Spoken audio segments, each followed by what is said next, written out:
The long-range display shimmered and updated. 17 signatures bloomed at the system edge, precise formation, no prior warning, no diplomatic hail. Bellamy Hale stared at the icons and felt the coffee in his hand go cold against his palm. 12 minutes. That was how long it took for the station's sensors to register ships that size. 12 minutes of the Sharak fleet sitting dark, running whatever scans they needed, while Terminus Station went about its morning shift change, blind and unaware. Someone on the deck had already started counting. Simon Tev, the dock kid, his voice cracking on the word 17. Bellamy set his mug down. The ceramic clicked against the console. Open a hailing frequency, send the standard package. Doran Corso was already at his station, fingers hovering over the drone deployment interface. You're going to talk to them. I'm going to let them talk first. And if they don't? Bellamy did not answer. He watched the display as the standard first contact packet went out, coordinate data, language samples, a message of peaceful intent translated into every protocol the database had. It was a gesture, a formality, a thin piece of paper held up against a wall of silence. The Sharak did not respond. 73 minutes. Simon Tev counted every second aloud until the deck officer told him to stop. The silence stretched and hardened into something physical. The ambient hum of the station's reactor filled the space left by conversation, a low vibration that everyone had learned to ignore and no one could stop hearing now. Bellamy stood at the display and watched the Sharak formation hold. They were not maneuvering, not deploying smaller craft, not broadcasting. They were simply present, 17 dark shapes against the backdrop of the system's distant star, and their stillness felt more threatening than any movement. The message arrived at minute 73. It was short.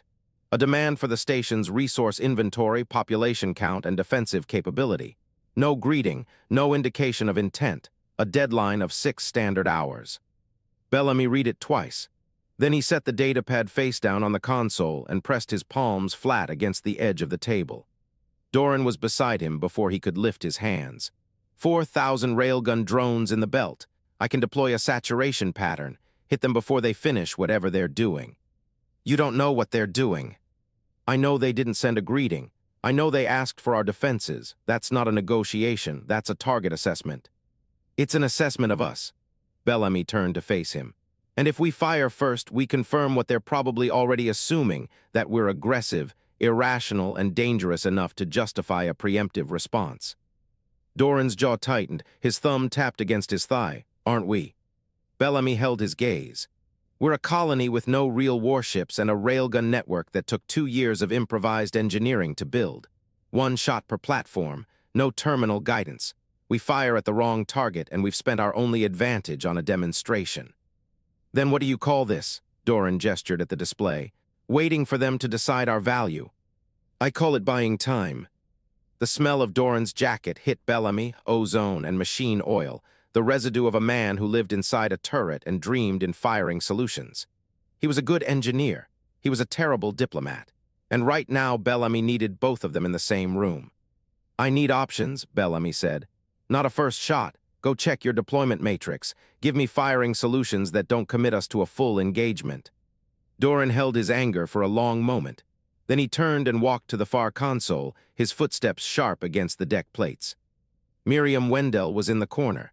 She had been there the whole time, her datapad dark, her gray eyes fixed on the display. She did not move when Bellamy approached. She did not look up. You recognized their hull markings. It was not a question. He had seen her face when the display first updated, a flicker of recognition, quickly suppressed.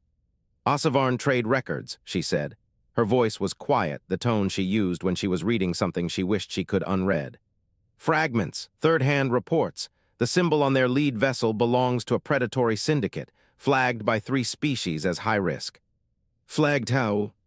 As in avoid contact, as in no known treaties, as in the species that filed the reports are now extinct or absorbed. Bellamy looked at the display again. The Sharak ships had not moved. They were still holding position, still running whatever calculations their commander was making, and he understood with a cold certainty that the message was not a negotiation. It was a request for information. The Sharak were not waiting for a response. They were waiting for an assessment, a valuation of the colony's worth, a calculation of resistance, a decision that had nothing to do with the words he had sent. He was not a captain. He was an accountant, and the Sharak were treating him like a ledger entry waiting to be closed. "Miriam," he said, "I need to know what they want." She looked at him then. Her eyes were tired, but her voice was steady. "They want to know if we're worth the ammunition." The 6-hour deadline ran. Simon Tev counted the final seconds. His voice cracked on the last one. The deck fell silent. The display did not change. The Sharak formation held exactly where it had been, 17 shapes in perfect stillness, and Bellamy felt the weight of a decision he did not know how to make. Then a second message arrived.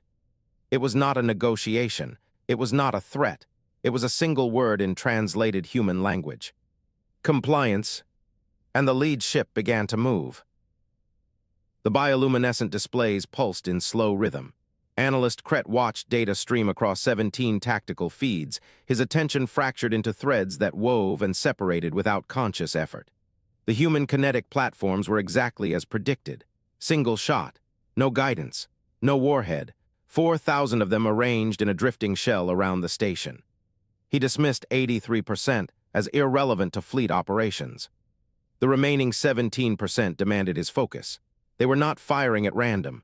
Each shot targeted a specific sensor node on the lead corvette, not the hull, not the weapons, the eyes. Kret pulled the firing sequence into a separate display. The pattern emerged on his third pass. The drones were coordinated. They had no visible communication link, no command relay he could detect, but they moved and fired as a single organism. The humans had programmed their autonomous units to hunt in a pack. Overseer Vex stood at the center of the chamber, his hide a steady pale gray. He had not moved in 30 minutes. Kret transmitted the analysis to the command node. Vex read it, his scales flickered to muted orange. Counter-strike. 3 corvettes detached from the formation and moved toward the drone belt. Their plasma cannons fired in sequence, each discharge a lance of white light that vaporized a platform on contact. The engagement window closed. The corvettes would suppress the belt in 40 minutes. 40 minutes became 3 hours. Kret watched the debris field accumulate and understood the problem. Each destroyed drone did not vanish. It became a cloud of metal fragments, still moving at the vector of its original trajectory, still occupying the same volume of space. The corvettes had to slow their approach to avoid collision damage. Their sensors struggled to discriminate between intact targets and wreckage. Munition efficiency dropped by 25%. He filed the data point without comment. Voice Jin shifted at the translation node. Her head turned toward the display membrane that carried the human broadcast feed. Kret saw her expression change. He could not read it. Sharak did not have a word for what she was showing. She reported without being asked. "The humans are broadcasting, not a surrender, not a distress signal. They are reading names." Kret routed the broadcast to his secondary processor. The voice was human, female, aged by their standards, flat and deliberate. She spoke a name, then another, then another. Each one followed by a pause of precisely 2 seconds. No commentary, no demand, no plea. The transmission was low bandwidth and unencrypted. Every receiver in the system could access it. Every vessel, every shuttle, every salvage pod drifting in the dark. Jin listened. Her hands rested motionless on the translation node. She did not interrupt the names. Kret ran a cost-benefit projection on the drone engagement. At current attrition rates, the fleet would neutralize the belt in 6 standard days. Loss projection, 1 corvette estimated 3% of total munitions. Acceptable. He filed the projection to Vex's display. Vex acknowledged it without shifting his hide. The human voice continued. She finished one name and began another. Kret calculated the number of names in the broadcast queue, 17 minutes of uninterrupted reading. The list was incomplete. They were still compiling the dead. He marked the broadcast as irrelevant and returned to the engagement data. The drone firing sequences were worth studying. The pattern suggested a distributed control architecture he had not seen before. If the humans had developed a command protocol that functioned without a central node, it had implications for future engagements. He flagged the observation for later analysis. The human broadcast changed. The female voice paused for longer than 2 seconds. When she resumed, she was not reading names. She was telling a story, brief fragments, where each colonist was born, what they intended to build on this world, who they left behind when the ships arrived. Kret could not model the tactical value of this action. It did not affect any weapon system. It did not degrade fleet performance. It did not alter the physical battlefield in any measurable way. He ran the standard threat assessment matrix. The broadcast scored 0 on every category. He marked it as irrelevant and moved on. The drone engagement data pulled at his attention. He reviewed the firing patterns for the third time, looking for a weakness he could exploit in the next wave. The human platforms were individually fragile, 1 shot per unit, no redundancy, no ability to adjust their trajectory after launch. They were disposable weapons built from whatever the colony had on hand. He saw the anomaly on his third pass. The drone firing patterns had improved after the human broadcast began. Not by much. 7% increase in target accuracy. The difference was small enough that a less thorough analyst would have attributed it to random variation. But Kret was thorough. He checked the timing. The improvement corresponded exactly to the moment the names started. He ran the correlation test, 63 deciles. The relationship was statistically significant. He ran it again with a different weighting algorithm. The result held. Kret stared at the display. The human broadcast could not affect autonomous weapon systems. There was no physical mechanism for it. The drones had no audio receivers. They operated on a closed, tactical network that the female voice could not access. She was speaking into an open channel, reading names into empty space, and the drones were responding. He did not know what to do with this information. He flagged it for later analysis and filed the report to Vex's command node. The report included the raw data, the correlation curve, and a note stating that the analyst could not account for the observed effect. The note did not express confusion. It stated a fact. Vex read the report. His hide shifted to pale orange. He did not dismiss the finding. He did not question the methodology. He read the correlation data, looked at the timing, and made a decision. The fleet would prioritize the communications array on Terminus Station. He wanted the broadcast silenced. Kret acknowledged the order and began recalculating the engagement timeline. The communications array was embedded in the station's primary structure. Destroying it would require a precision strike at close range. That put a ship inside the drone belt. That increased the projected loss. He updated the cost-benefit projection. The new number was not acceptable. He filed it anyway. The human voice kept reading. Jin kept listening. The bioluminescent displays pulsed in their slow rhythm, and Kret watched the anomaly in his data set and waited for an explanation that would not come. The archive room hummed, not with machinery, with vibration, the station hull transmitting every impact from the bombardment like a drum someone was beating from the outside. Dust sifted from the ceiling in thin streams, catching the emergency lights and turning the air into something that glittered and choked. Miriam Wendell sat at her terminal with the data chip in her palm. She had not moved in 4 minutes. The chip was small and gray and unremarkable, pulled from a storage case marked with a symbol that looked like a broken circle. Bellamy had asked about that symbol once a year ago. She had told him it was nothing, a filing error. He had not pressed because he trusted her, and that trust was about to become a debt she could not repay. The wall comm crackled. Doran's voice came through clipped and furious, every word a separate impact. They found the barricade projector. Single shot from a Corvette's secondary cannon. It's gone. The outer skin is exposed. Miriam listened. She did not look up. Doran, she said, quiet enough that the comm barely caught it. How many drones? A pause, then, 600 maybe. We lost 40% in the last wave. 600 against 17 ships. Against the boarding craft that would be launching any minute now because that was what the Sharak did when they had finished their calculations. They sent in the ground teams. They collected the assets. They closed the file. The door hissed open. Simon Tev stood in the doorway, breathing hard, his dark hair plastered to his forehead with sweat. There was blood on his sleeve.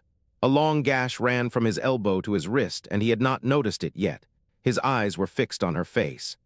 Miriam, his voice cracked. You have to come now. Bellamy called a general evacuation. I know.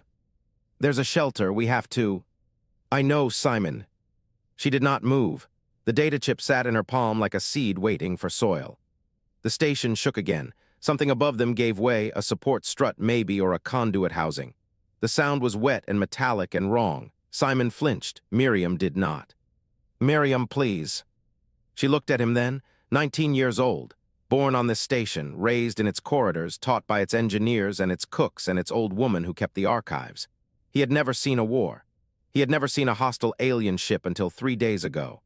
And now he stood in her doorway with blood on his sleeve, sent to bring her to safety, and he would not leave without her. She understood it then, the shape of it, the weight. She was not an archivist. She had spent 30 years telling herself that preservation was a passive act, that she collected and cataloged and stored so that others could use what she saved, that her hands were clean because she only kept the records. She did not write them. She was wrong. A weapon did not have to fire. It could be waiting. It could be held in reserve for a moment that might never come. But the moment had come now, and the weapon in her hand was a data chip the size of her thumb, and the station was falling apart around her, and she had never been more certain of anything in her life. "Simon," she said, "come here." He crossed the room, stepping over fallen shelves and scattered data chips. His sleeve left a smear of blood on the edge of her desk. She pointed to the single book lying open beside her terminal, a physical book, paper and ink, a translation of something written in a language that had been dead for 2,000 years. "Do you know what this is?" He shook his head. "It's a poem about a wall that did not hold, and the people who rebuilt it anyway." She closed the book gently, as if it were alive. Then she stood, and the data chip was still in her hand, and the floor trembled beneath her feet, and Simon Tev stared at her with the desperate hope of someone who trusted that the adults in the room knew what they were doing. "Miriam," Bellamy's voice came through the wall, calm, raw, and direct. "The shelter is at capacity, 400 civilians, and we are over by 60. The Sharak are sending a boarding party. I need you on the command deck." He said it like a question. She picked up the data chip. "I'm on my way." Simon followed her into the corridor. The lights were flickering. The air tasted of metal and burning insulation. Somewhere above them, a secondary system was venting atmosphere, and the emergency seals had not triggered, and that meant the damage was worse than the station's automated systems could handle. They passed a group of colonists heading for the shelter, a woman carrying a child, a man with a plasma cutter still clutched in his hand, a teenager with a datapad pressed to her chest like a shield. None of them looked at Miriam. None of them saw the data chip. They reached the command deck at a run. The room was a different place than it had been 3 hours ago. The main holo display showed the Sharak fleet in a tightening formation, and a red icon pulsed at the station's starboard docking ring. The boarding craft had already landed. The breach was happening. Bellamy stood at the central console, gray streaks in his hair catching the emergency light, his hands steady on the controls. He looked at her when she walked in. He looked at the data chip. "I need the reality bridge," she said. He did not ask why. He keyed the access code. The console beeped once, acknowledging the override. Somewhere in the station's core, a chamber of polished obsidian was waking up, and the things that bled through from the other side were already stirring. Simon stood at Miriam's shoulder, breathing hard, his blood still dripping onto the deck plates. "What are you going to do?" he asked. Miriam looked at the data chip in her hand. A library of human meaning, every story, every song, every account of survival against odds that should have broken the species. She looked at the red icon on the holo display, pulsing where the Sharak had already breached the hull. "I'm going to tell them a story," she said. The station's internal alarms began to scream. The cold came first, not the cold of vacuum or the cold of deep space. This cold had a texture, a weight, a presence that pressed against Bellamy's chest and made his lungs feel small. He stood before the reality bridge and watched Miriam's hands move across the control console with a steadiness that surprised him. "What are you doing?" he asked. Miriam did not look up. "They think in ledgers, projections, cost and return." Her voice was flat, clinical, as if she were reading from one of her own catalogs. "They have no category for sacrifice that yields no material advantage." "So you're giving them a category?" "I'm giving them the archive." She pressed a sequence into the console. The obsidian frame began to hum, not the hum of machinery, the hum of something waking. Not the data, the weight, every story humanity ever told about refusing to break. Bellamy stepped closer, the cold deepened. "The bridge isn't a weapon. It's not a place anymore either." Miriam's fingers stopped moving. She looked at the aperture. "I set it for a concept, a historical moment. The machine can't resolve it as a location, so it's trying to resolve it as something else." The aperture began to form. It was not light, it was not darkness. It was a surface that reflected nothing because there was nothing behind it to reflect. And then the surface broke apart and faces began to appear. Thousands of them. A woman holding a child in front of a burning building. A man standing alone on a field of corpses, his uniform torn, his jaw set. An old woman with hollow eyes and a bowl of rice she would not surrender. A child with a toy in one hand and a stone in the other. Faces from every era, every culture, every war and disaster and quiet act of endurance. Each one held for exactly 3 seconds before the next replaced it. A rhythm that matched a heartbeat. Bellamy wanted to look away. He could not. "What are they seeing?" he asked. Miriam's voice was very quiet. "Us." On the Sharak command vessel, Voice Jin felt her hands press flat against the translation membrane. She did not remember putting them there. The membrane was warm against her palms, pulsing with the fleet network's data stream, but the data stream had gone strange. Something was routing to her terminal without authorization. She tried to block it. The filter protocols did not respond. She tried to isolate the source. The network traffic analysis showed no breach point. The data was simply there, flowing through every channel, bypassing every security layer, and it carried no encryption, no encoding, no structure she could parse. It carried faces. Human faces, silent and still. Each one held for exactly 3 seconds before the next replaced it. 3 seconds, a heartbeat rhythm, and with every face came something else, something she could not name, something the Sharak language had no word for. Her breathing changed. It became rapid, shallow. The first time in her adult life she had shown audible stress. Overseer Vex's voice came through the command channel. "Analyst, report." Jin tried to form words. The words failed. "The humans have activated a device," she said. The words were inadequate. They were a lie by omission because they described the act without the effect. "It is transmitting visual data across the fleet network." Visual data of what? Jin looked at the faces. A young man with bandaged hands standing in front of a line of others. A woman with gray hair and a scar across her cheek, holding a broken rifle like a club. A child no older than 6, standing alone in a doorway, refusing to step back. "They are faces," she said. "Human faces from their history." There was a pause. Vex's voice came back cold. "Is it a weapon?" The question should have been easy. Weapons delivered kinetic force, energy discharge, biological agents, neural disruption. Weapons had measurable effects. Weapons had categories. This had no category. "I do not know," Jin said. Vex's silence was louder than any command.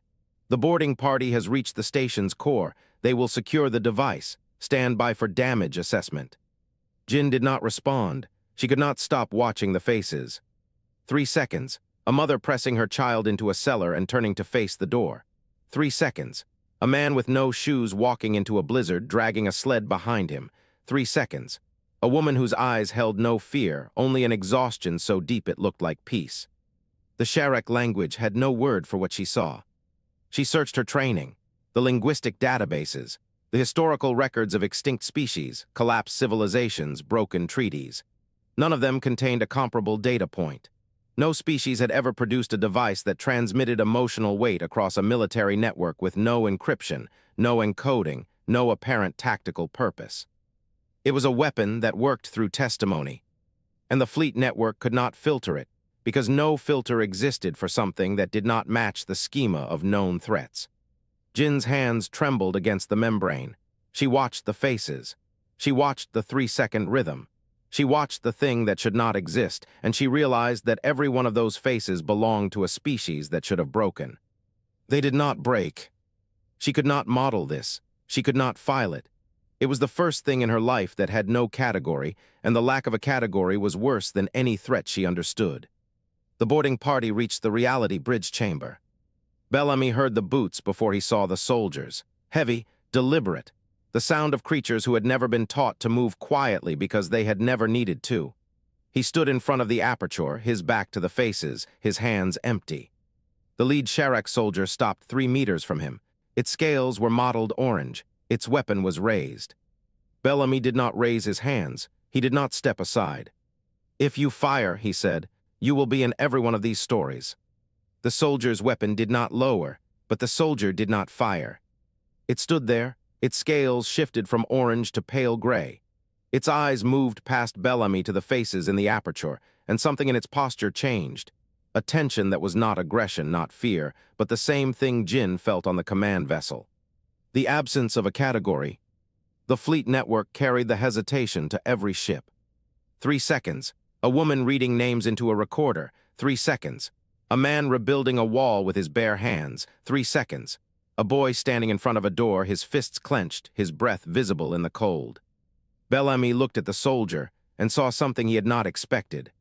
The soldier was listening. The drone control bay smelled of burnt wiring. Doran Corso pressed a palm against the manual launch console and felt the vibration of the station's failing power grid through his fingertips. The tactical display showed the Sharak fleet in a loose formation, still there, still dangerous, but different. They had shifted. Not a retreat, not an advance. A subtle reorientation, ships pulling back from their aggressive envelope, spreading wider, creating space between hulls. Doran wiped the blood from his forehead and left a dark smear on his sleeve. The hesitation was real. He could see it in the sensor data, a half-degree change in weapon angles, a fractional delay in patrol craft response times. Something had broken in their certainty. Miriam's voice came through the station intercom. It was not the intercom channel.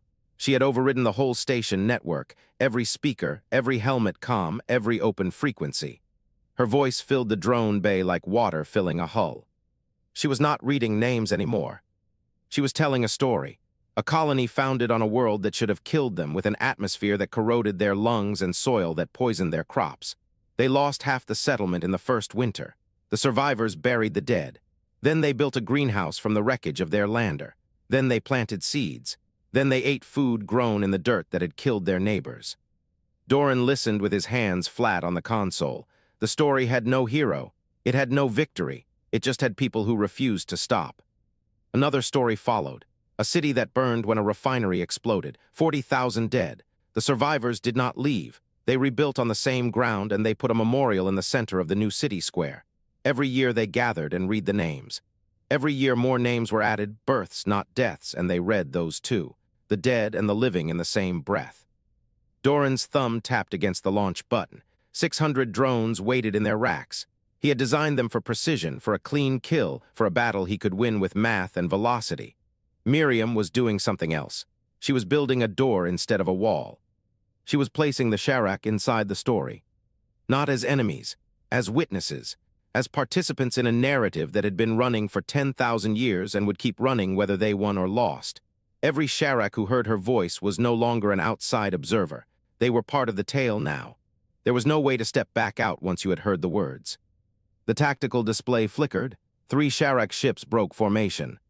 Doran watched them climb to a higher orbit, slow and deliberate, like a creature backing away from something it could not identify. They were not retreating. They were creating distance. From the broadcast, from the voices, from the story that had started to grow inside their heads. He pulled up the comm channel. Kret's data summary was scrolling across the secondary monitor, automated translation of Sharak tactical chatter. The word cognitive dissonance appeared 3 times in 4 lines. The crew on those 3 ships were showing signs of processing failure. They could not reconcile the human narrative with their operational parameters. They had no category for it. Doran made a decision. His fingers moved across the console, cold and precise. He did not hesitate. He had been hesitating for 6 hours, and the hesitation had cost him the barricade projector and half his drone inventory. But he knew how to do this. He had built this system. He had written the targeting algorithms himself. He launched the swarm. All 600 drones fired in sequence, a cascade of hard clicks that vibrated through the deck plates. The launch tracks shrieked as each drone accelerated into vacuum on a column of superheated gas, their rail coils glowing white-hot. Doran watched the tactical display as the swarm spread into a flat arc, moving not toward the capital ships but toward the station's skin. The boarding craft were still attached. 17 of them, clamped to the docking rings, the cargo airlocks, the maintenance hatches, full of Sharak soldiers who had been frozen by the broadcast, waiting for orders that had not come. The drones did not target the craft themselves. They targeted the clamps. Doran had calculated the spread pattern in his head 20 minutes ago, running the numbers against station schematics, civilian traffic lanes, power conduit routings. The shot had to be perfect. A half-degree error would tear through a habitation module. A full degree would punch through the archive. He held his breath. The first drone hit. The sensor feed showed a docking clamp dissolving into debris, the boarding craft lurching free from the station hull. A second clamp. A third. The pattern walked across the station's skin like a seamstress unpicking a stitch, each impact clean, each detonation precise. By the time the last drone fired, every boarding craft was free. The station was clear. Doran let his hands fall from the console. His shoulders ached. His vision swam for a moment, and he realized he had not blinked since the launch sequence started. He stood alone in the drone bay, staring at the tactical display, waiting for the Sharak to respond. They did not respond. The silence stretched. The station held its breath. Doran watched the sensor feed. The boarding craft tumbled in the station's gravity shadow, their pilots scrambling to regain control. The three ships in higher orbit held position. The main fleet did not move. They were not looking at the drones. They were listening to the broadcast. Doran pressed his palm against the console. The tremor in his hand was not fear. It was something colder, stranger, a recognition that the war he had trained to fight was not the war that was happening. He had just performed the most precise tactical action of his career, a simultaneous 60-drone strike on 17 separate targets, collateral damage 0, and no one had seen it. No human, no Sharak, no one. They were looking at the story. 37 minutes passed. The station's air recycling hummed in the silence. The burnt wiring smell had faded to a chemical ghost. Doran stayed at the console, waiting, watching the sensor feed for any sign of movement. Then a single transmission broke the quiet. Vex's voice, flat and precise, with no harmonic undertone, no color, no emotion. "We require a category for what you have done. Provide it or we will resume." Doran heard Bellamy's voice on the command channel, thin and tired. "Miriam, he wants a name for it." A long pause, the rustle of pages. Miriam's voice soft and certain. "I don't have a name for it either." But she was still reading when the channel closed. The translation bay smelled wrong. The bioluminescent membranes that lined the walls had dimmed to a sick amber, their usual rhythmic pulse reduced to a slow, irregular flicker. Jin kept her hands pressed flat against the interface node. The organic surface was warm and alive under her palms, pulsing at a frequency that should have matched her heartbeat. It did not. Her chest beat faster than the node. She could not slow it down. The fleet communication channel was empty. No status reports, no formation updates, no chatter from the analysts, just a void where constant traffic had once flowed, broken only by the hiss of the environmental system pushing recycled air through the vents. 3 shipmasters had requested permission to stand down. 2 others demanded immediate withdrawal. Overseer Vex had answered neither. He was waiting for her. Jin opened the transmission archives again. The human female's voice filled the translation bay for the 11th time, not the voice that had read the names of the dead. The other one, the older one, the one that told stories about soil that would not grow food and a city that had burned and been rebuilt. She played it again and again. There was no structure she could map, no argument she could trace, no threat she could quantify. The human was not demanding anything. She was not bargaining, she was not even pleading. She was simply saying, "This is what we have survived." The implicit statement was devastating.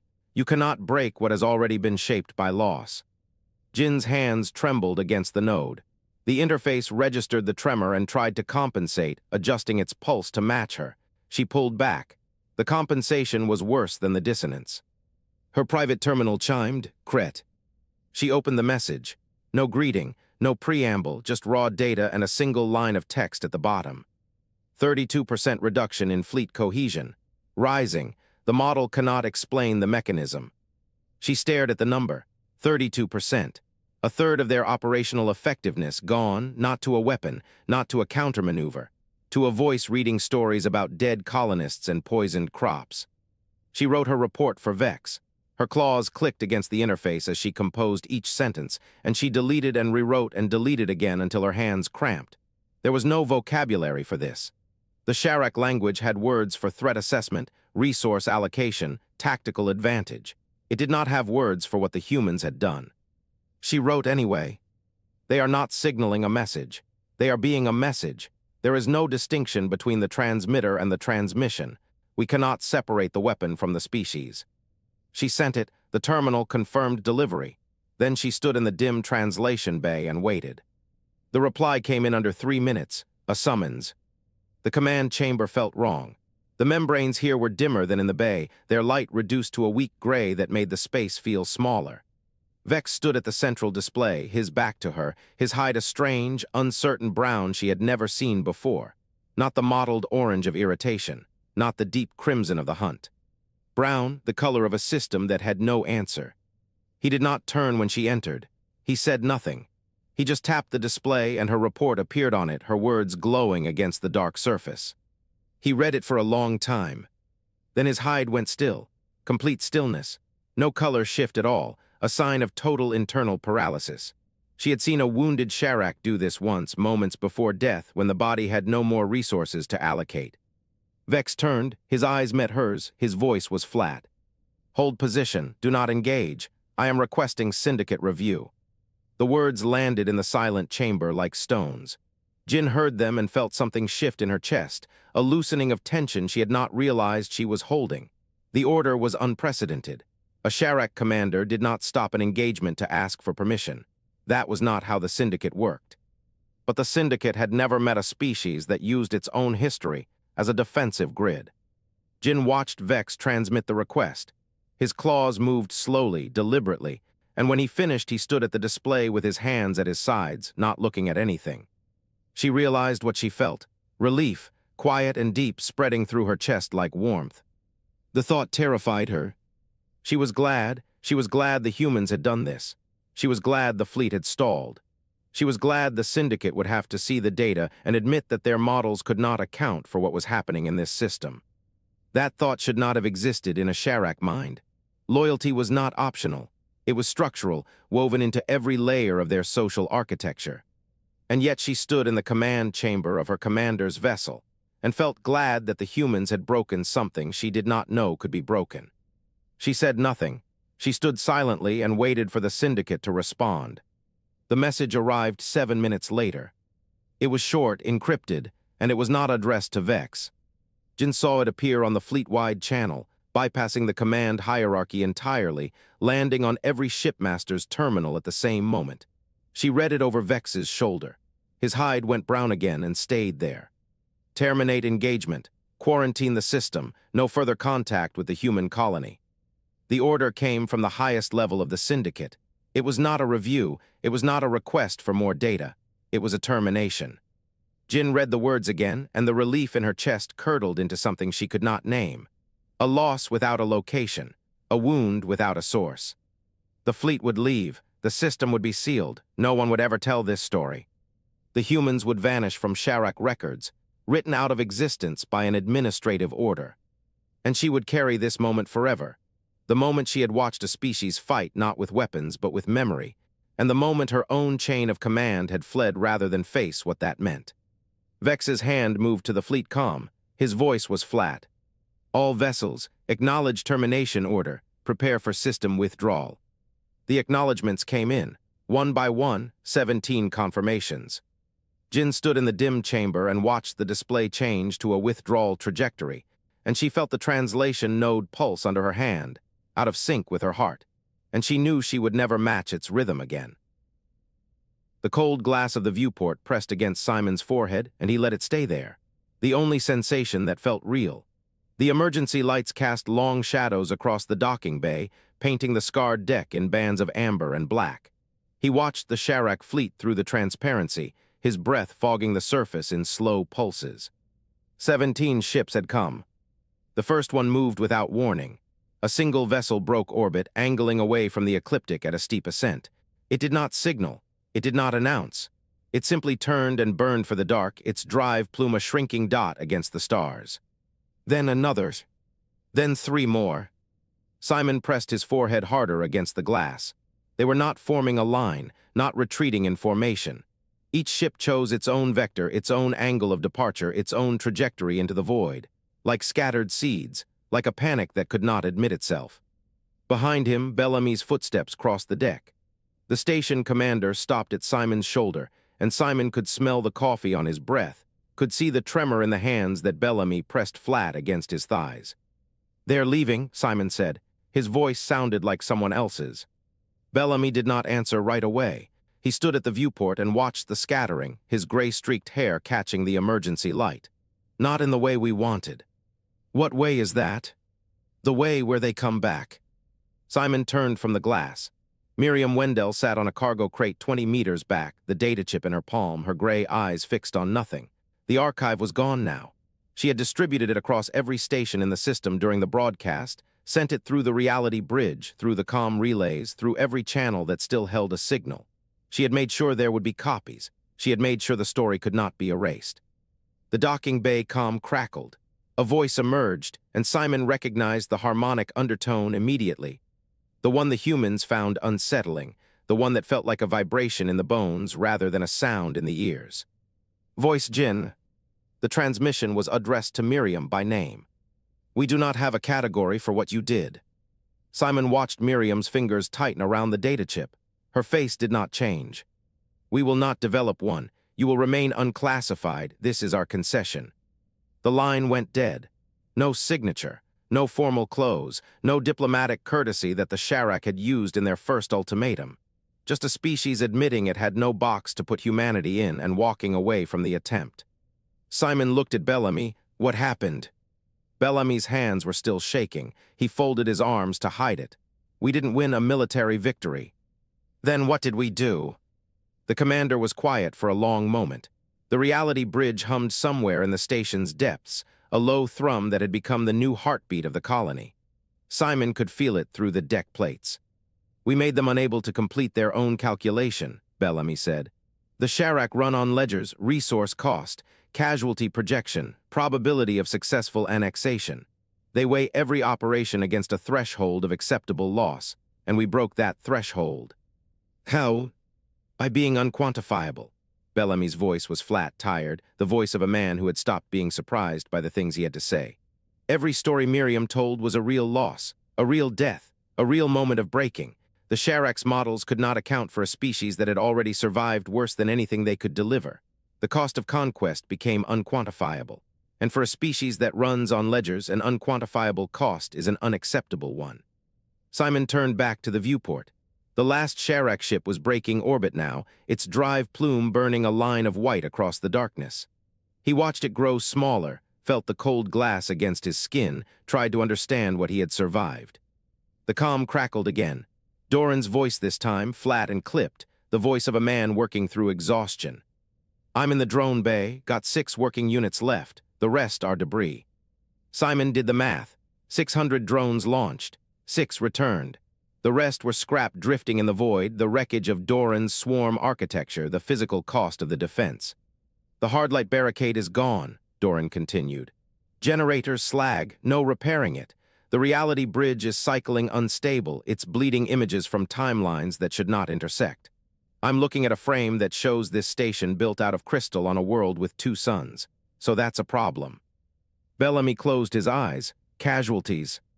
23 confirmed dead. 12 missing. The boarding parties took out the medical bay's primary power, so if anyone's still in surgery, they're running on battery. Simon felt the weight of the numbers settle into his chest. 23 names he might have known, faces he had seen in the corridors, people he had handed packages to at the docking clamps, people who were not coming back. He looked at Miriam again. She had not moved. The data chip sat in her palm like a relic, like something she was afraid to set down. Her gray eyes were fixed on the viewport, on the empty dark where the Sharak had been. She stood slowly. Her joints cracked in the silence. She walked across the deck, her steps measured and deliberate, until she stood at the glass beside Simon and Bellamy. She looked at the last Sharak drive plume, a fading ember at the system edge. We told them who we were, she said. Her voice was barely above a whisper. And they believed us. Simon looked at her face. He expected relief. He expected exhaustion, the kind of bone-deep tired that came after a crisis had passed. What he saw instead was something that took him a moment to recognize. She was mourning. We told them the truth, Miriam said.